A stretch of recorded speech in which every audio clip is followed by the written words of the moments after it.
You're gonna scratch my poster of Florida. Be careful.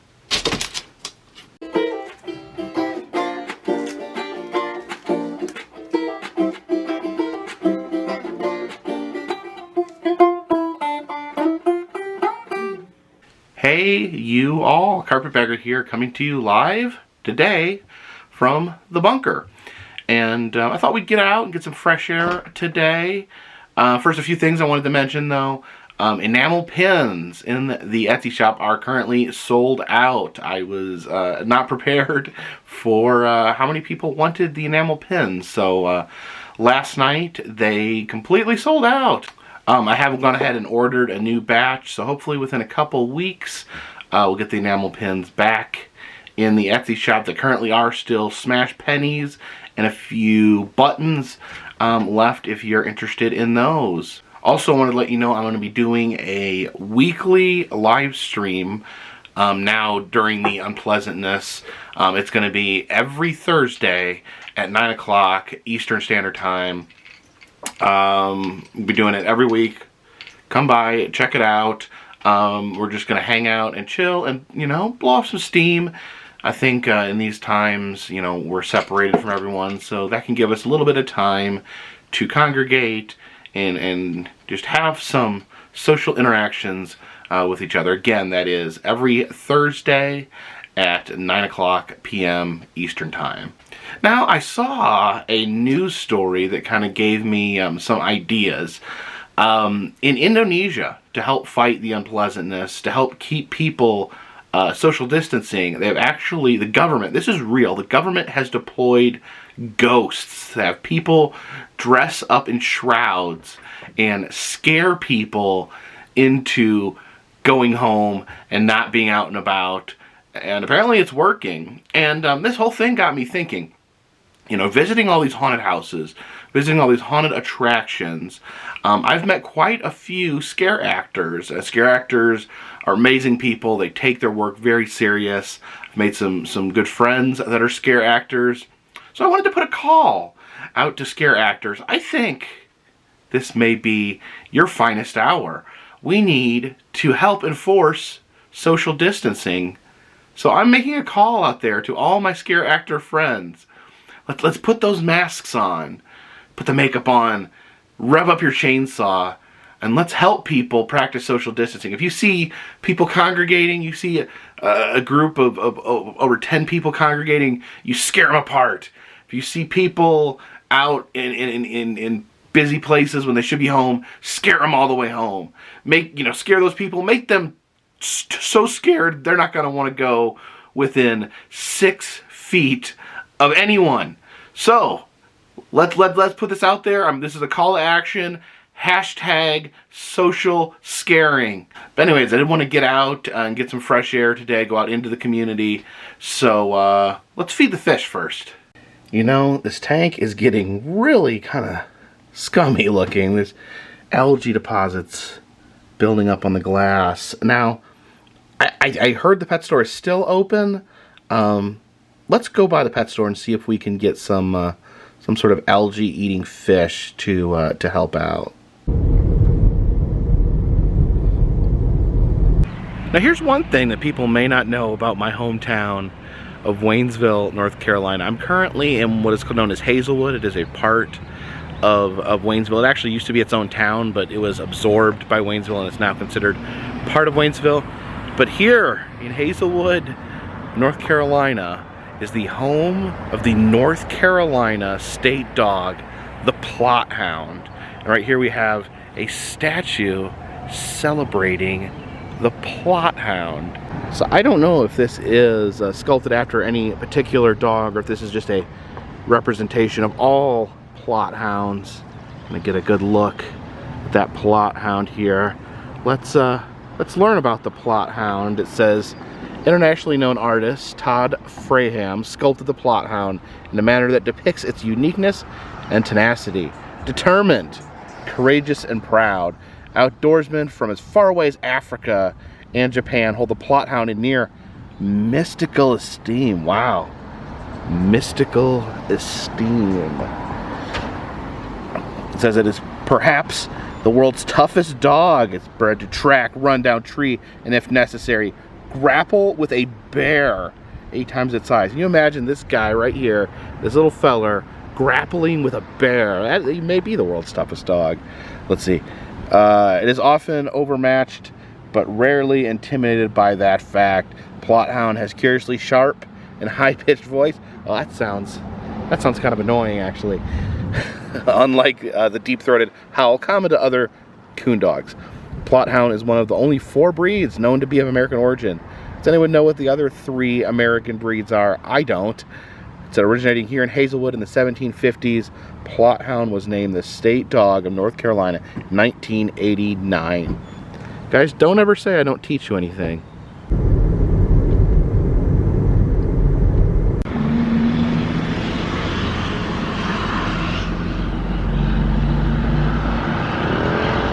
So I stopped off at Taco Bell for a little bit of lunch, and I do want to give a big thank you to all the fast food workers who are still out working in this unpleasantness for very, very little pay. But you know, they're helping keep America fed and America alive. But anyway, the other day, my wife had gone to Taco Bell, and she knew that I loved beef Mexi Melt. You see, Taco Bell a few months ago had like really simplified their menu. They trashed a lot of their menu items that kind of went back to basics, and the Meximelt was taken off the menu. But my wife asked if they could still make it the other day, and they said sure. So I drove through the drive-through, and I just casually asked, could I please get 4 Meximelts? And they're like, sure.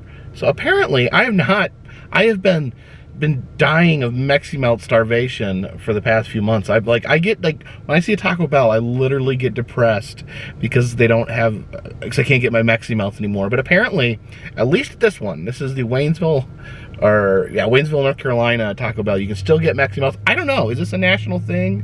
Does anyone know the answer to that? Can you still get Meximelts nationally at Taco Bell's? Will they still make them for you? It's honest to gosh, probably my favorite fast food item of all time, the beef Meximelt. For those of you not familiar, it's like a little rolled, it's a little tortilla rolled, there's beef, melted cheese, and pico de gallo. It's pretty much all it is, but it is so delicious. Oh my gosh. It's so good to have Meximelts back in my life. Now I actually have to run into Walmart here to get some envelopes to mail out those enamel pins. Of course, we want to follow the guidelines, so I'm going to be wearing my mask here. I want to give a huge shout out to Tim and Alicia from the Grievous Gallery who made me this custom mask. They put little suitcases all over it, which I thought was awesome. So I'm gonna head in to Walmart. Due to guidelines, Walmart has to limit the number of people in the store. Fortunately, we live in a small town, so there's no one waiting outside here. We just have to keep 6 feet apart. And the aisles are now one way. Gotta make sure we're going in the right direction so we don't have to pass anyone to create too much closeness. Now I've been mailing the pins in these mailers. Unfortunately, there's not enough. I need more than these 3 here. I think this is the best way to mail them. If anyone has any suggestions on any smaller packaging, I think this is the best I could find. So I'm gonna buy these 3, but I need quite a few more. Maybe we can stop somewhere else and see if they have them. All right. So yeah, it's weird wearing a mask in a store. Let me put some hand sanitizer on here. It feels strange. It's hot on your face. It's uncomfortable. It feels like you're going in to rob the place. But I try to do it because, you know, I want to help as much as I can. I want to do the right thing as much as I can. I noticed probably less than 50% of people wearing masks. which is interesting. You know, as I said, I get why people don't want to. I would just definitely encourage people to try to be as safe as they can, and you know, think about other people. All right, looks like the pet store is open. We're gonna head inside and see if they are selling any form of algae-eating fish.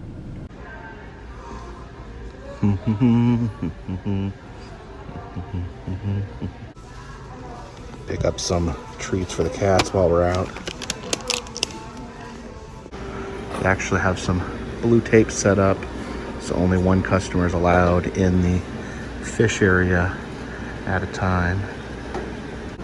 All right, let's see. Looks like they've got Bacosimus there. And I don't know, the Otiscincus is another algae eater. I don't think they have any of those though.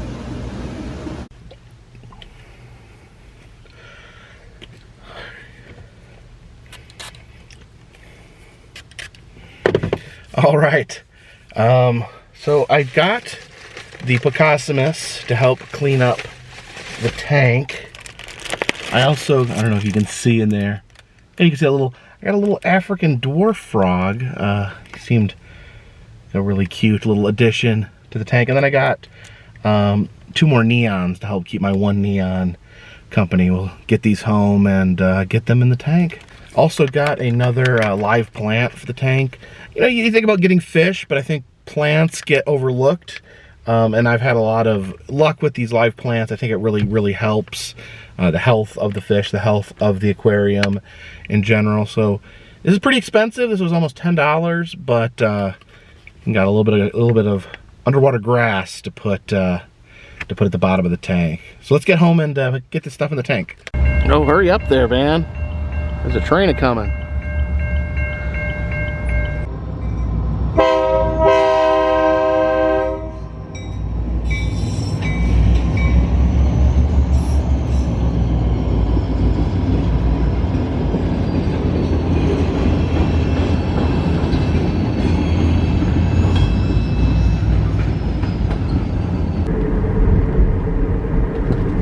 All right, I had to plant the grass and the gravel. It actually floated to the top when I first put it in there, so I had to kind of push it down in the gravel so it stays. All right, you gotta put the bag in the water and let it float there for a little while. Lets them get accustomed to the temperature of the tank. How are you doing, Edgar? Oh.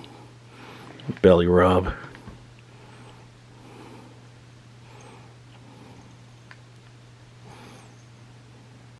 Alright, little fishies are getting accustomed to their new home, and we will give them a little bit of food.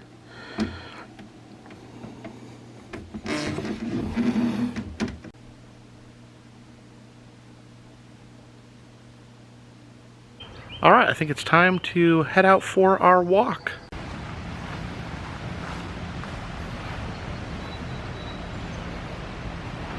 As you can see, because of the unpleasantness, a lot of the playground equipment has been sectioned off to avoid transmission. Now, for my own physical and mental health, I do try to get out and walk. I try to do it once a day. You know, it doesn't always happen due to weather and other factors. And during the unpleasantness, I've been walking here on this path right next to the creek.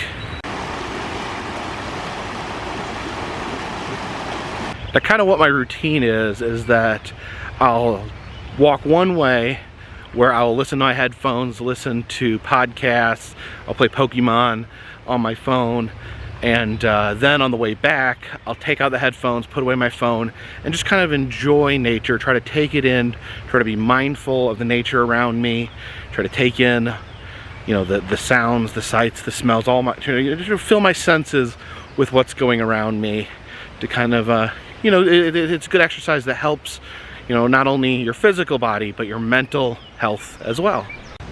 Here's the dog park right here. It looks like we don't have any dogs here today. Dog park's divided into 2 sections. That's the large dog section, and this is the small dog section. I guess it just keeps the larger dogs from eating the smaller dogs. Love this sign here. A sad dog, and he says, "Please pick up my poop." Then here it says, "You know what's grosser than picking up dog poop? Stepping in it. Know what's even grosser than that? Swimming in, fishing from, and drinking water that has dog poop in it." Man, that is super gross. Swimming in dog poop and drinking dog poop is definitely gross. Definitely grosser than picking it up.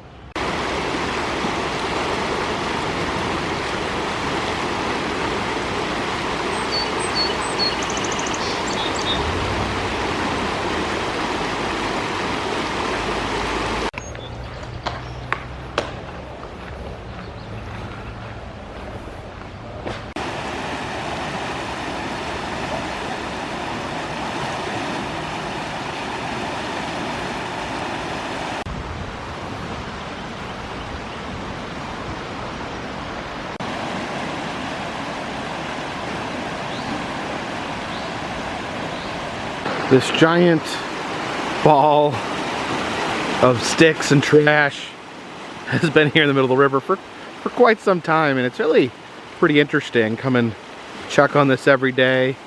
You can see new bits of trash being caught, old bits of trash falling out, kind of changes shape and size, but it's always there. Yeah, that green container lid, that's only been there a few weeks. And I guess it's, who knows, will it break free or will it become part of this infinite trash mass?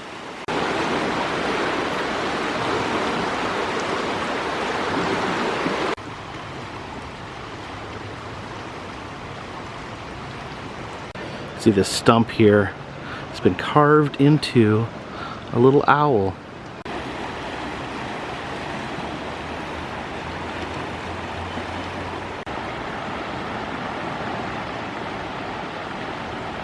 So yeah, I definitely love getting out and getting in some of that fresh air, enjoying the creek, taking in the nature. It really helps me get through these unpleasant times. I wanted to go back to a past blog I did. We talked about movies because, you know, people make fun of me because I haven't seen a lot of movies. So I've been trying to take in some more movies during this unpleasantness. I took my good friend Adam the Woo's recommendation and I watched Dawn of the Dead, which he said was one of his favorite horror movies. And it's interesting. It was I forget when it was made, either late 70s, early 80s. And you know, it's a zombie movie. It's there's people in a mall. I love the mall. I think that was my favorite part of the movie, was just seeing that old 80s mall. And then the different stores inside, back when malls were everything. You know, it's kind of interesting to see because the movie is like the groundwork for like hundreds of other movies. It's like the original zombie apocalypse movie. And you know, it's interesting. They have the makeup. They put like gray faces on all the zombies, so they're a little different. They're not as like rotty or smelly as like a lot of zombies we're used to seeing in other movies. But it's just interesting seeing like all the tropes. Like these were like the birthplace of all these tropes. Like the group of survivors looking for supplies.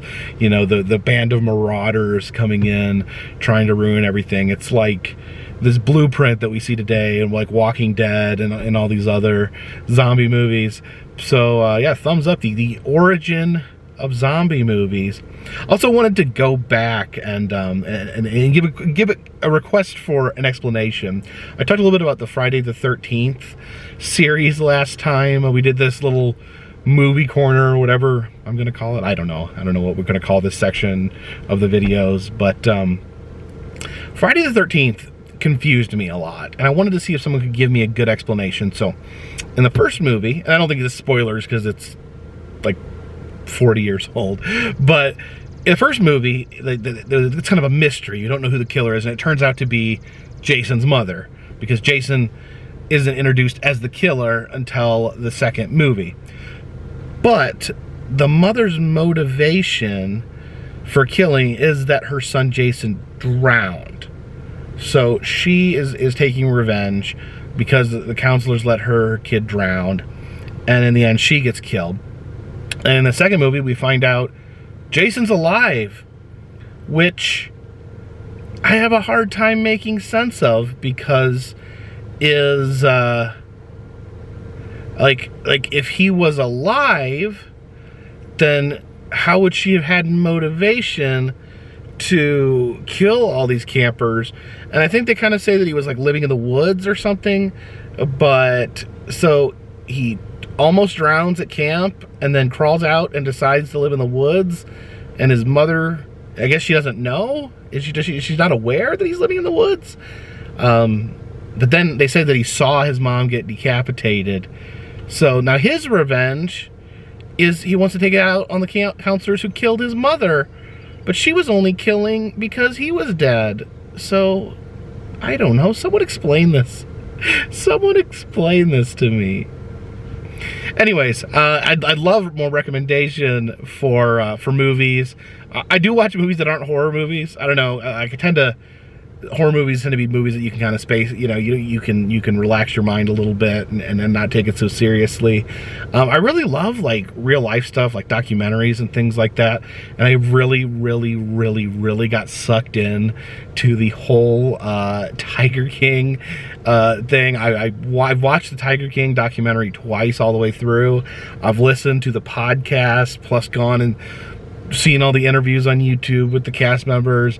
I'm hoping, and this is a maybe, I'm hoping that, you know, once the unpleasantness ends, we can get out there and maybe visit these zoos. I don't know. I'm worried they may not allow filming because of, you know, all the hoopla. But I'd love to visit the GW Zoo and Carol Baskin's Big Cat Rescue, and maybe even Doc Antle's place out in South Carolina, because I'm an absolute Tiger King nerd. But anyways, oh, one more piece of good news that I wanted to leave you guys with. Apparently, Indiana Beach has been purchased. Someone bought Indiana Beach. A Chicago businessman bought Indiana Beach and is planning on reopening it this year if the unpleasantness allows such a thing to happen. If not, you know, we'll be there. We will be at Indiana Beach after it opens. We will get out there. Maybe next year, you know, we may, who knows, with this unpleasantness. But Indiana Beach is saved for now. Appreciate you guys watching. If you'd like to help support the channel, which I appreciate it so much, all that information is in the description. Thank you guys so much. Again, join me every Thursday at 9 p.m. Eastern Time for a live stream. I will be doing that every night until the unpleasantness ends. But until next time, this one's in the bag.